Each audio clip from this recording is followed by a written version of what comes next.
Hello, my name is Corinne Mason. I'm Jordan Singleton. And I'm Linda Peralta. We are broadcasting to you from the University of Texas at San Antonio.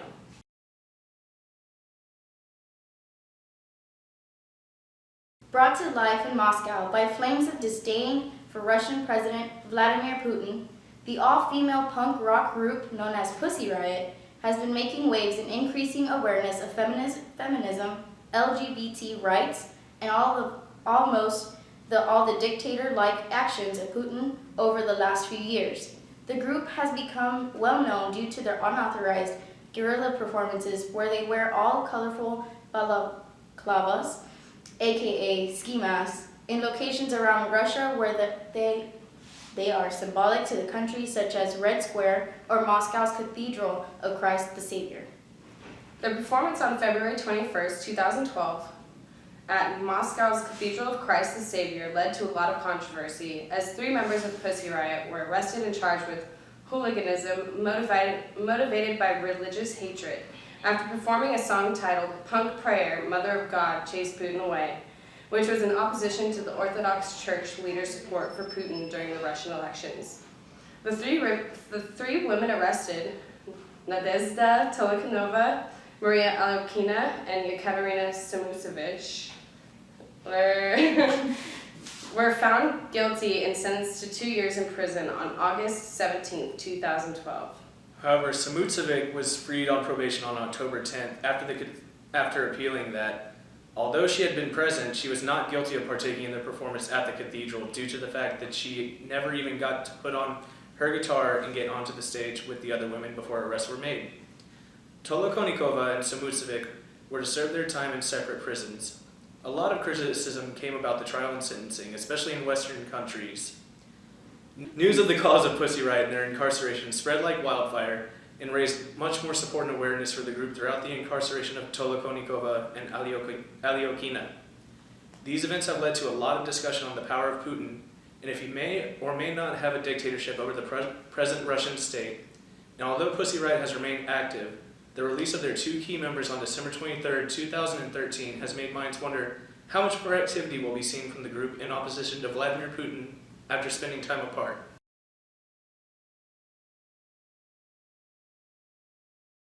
To kick off the Sochi Olympic Games with strong spirit, the women of Pussy Riot staged one of their infamous guerrilla-style street performances in central Sochi, about 30 minutes away from the Olympic Park. Leading up to this performance, Tolokhanova and Alyokina noted they were closely followed for days by police, border guards, and even the Federal Security Service, or FSB. From February 16 to 18, 2014, the 2 women were detained multiple times under unjustified circumstances. Tolokhanova stated via Twitter that on the 16th, we were detained for 7 hours. On the 17th, we spent 10 hours with the FSB, and today we were in a police wagon accused of theft. She even went on to tweet pictures of herself and Alyokina in the back of a Russian police wagon. During the final days in Sochi, Pussy Riot finally took their opportunity on February 19, 2014 to perform their song protesting President Putin at the Olympics. During this performance, the women were maced and beaten with police whips by Russian police and Cossacks who were there for extra security. The assault was caught on camera and uploaded to YouTube promptly. The footage was also later used to make a music video for the song they performed that day.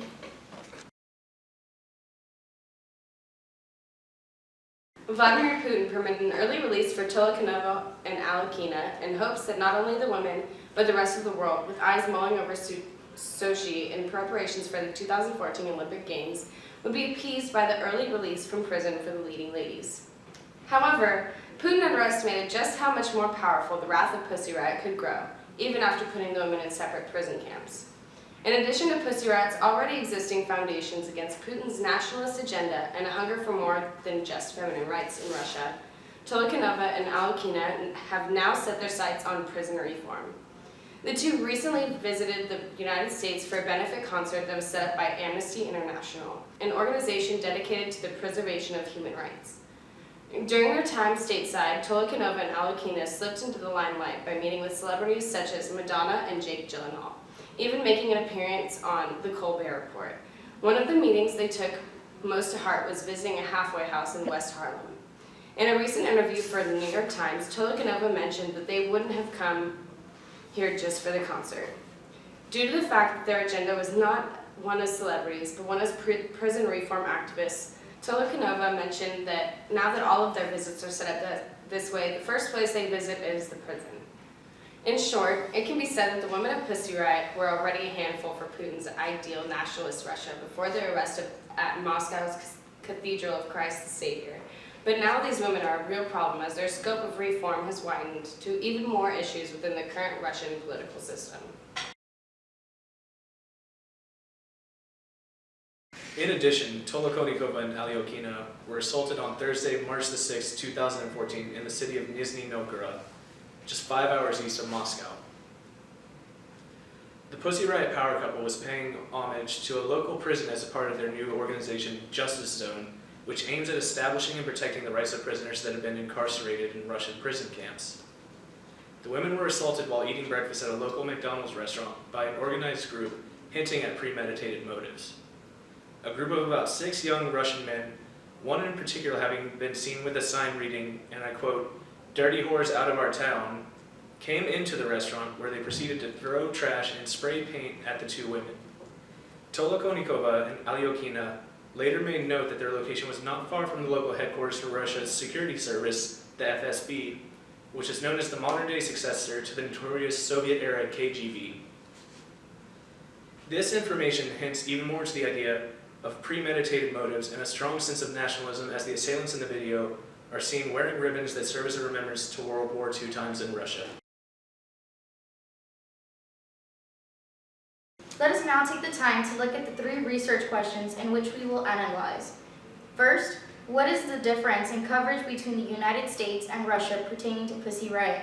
Second, to what extent does the political situation and freedom of press affect the information that is being uncovered by both the countries?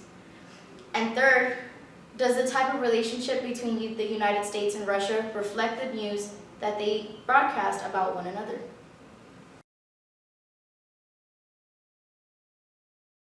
We will be analyzing 10 articles from the New York Times and 10 articles from the Moscow Times, observing the use of language, bias, breadth, and depth of coverage. The focus is on articles written within years of 2011 to the present time. We were able to collect web articles throughout both Moscow Times and New York Times by using terms such as Pussy Riot. Now we're going to talk about the government in Russia and the political freedom of the press. Russia is a federal republic, semi-presidential system, constitutional republic.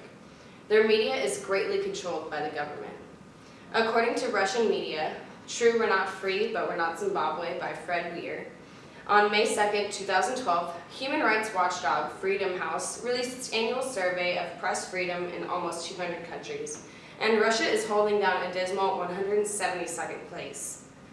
Russian media experts and journalists dismissed the comments that the U.S. report made, claiming that U.S. has a double standard and that media is going through sweeping changes despite the not free categorization.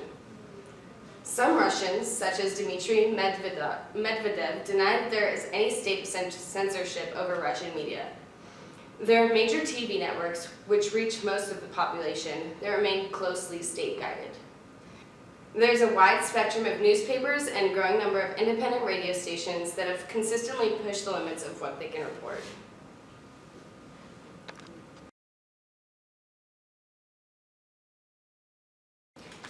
What is the difference in the coverage between New York Times and Moscow Times pertaining to Pussy Riot?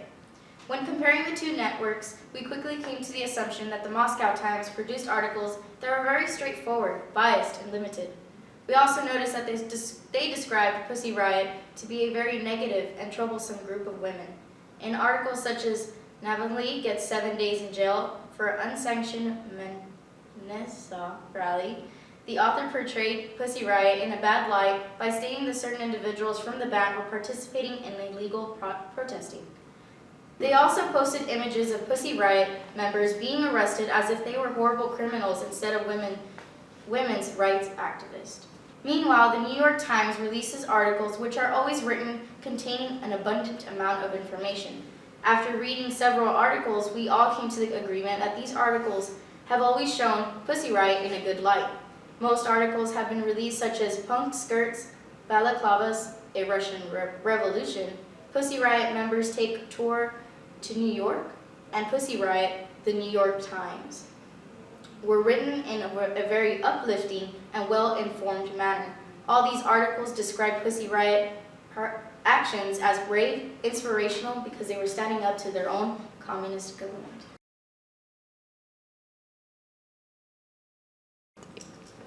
To what extent does the political situation and freedom of press affect the information that is being uncovered by both of the countries? After analyzing the information that we were able to uncover, we came to the realization that the difference in news coverage is dramatically large. We found that the Moscow Times produces very short articles with very little to state about the Pussy Riot, meanwhile, still bad-mouthing the group for protesting against the Russian government. Besides the obvious reasons, we also took under consideration that the Russian government is communist, which is notoriously known to be very strict and demanding. The article titled "Pussy Riot Supports U.S. Protesters," which was released by the Moscow Times, is an excellent example to show how limited these web articles are. By simply glancing at the webpage, we were able to count that this article only contained about 8 sentences in which they described how Pussy Riot was well supporting a group of Wisconsin protesters. We believe that the authors of this article were attempting to create the idea that Pussy Riot and the American protesters were both rebellious criminals whom needed to be stopped. On the other hand, we have the United States, which is one of the most powerful democratic countries in the world, which promotes. There was an article released by the New York Times titled "Members of Russian Punk Band Get Warm Greeting in Brooklyn," which contains an extensive amount of information. The author of the article went into great detail of the change in influence that Pussy Riot has created. The article explains that many individuals from the United States are very fond of their actions of bravery and ambition over the years. We believe that the Moscow Times is a very biased country which will only release important information when it is to their benefit. So now we're going to talk about U.S. and Russia's relationship in regards to how they report news. For the United States, they want to choose people that have a lot of meaning and they have popularity. They have celebrity popularity, like Madonna with "Free Pussy Riot" on her arms. But with Russia, they like to hide things. Like if this is Russian news, they do that.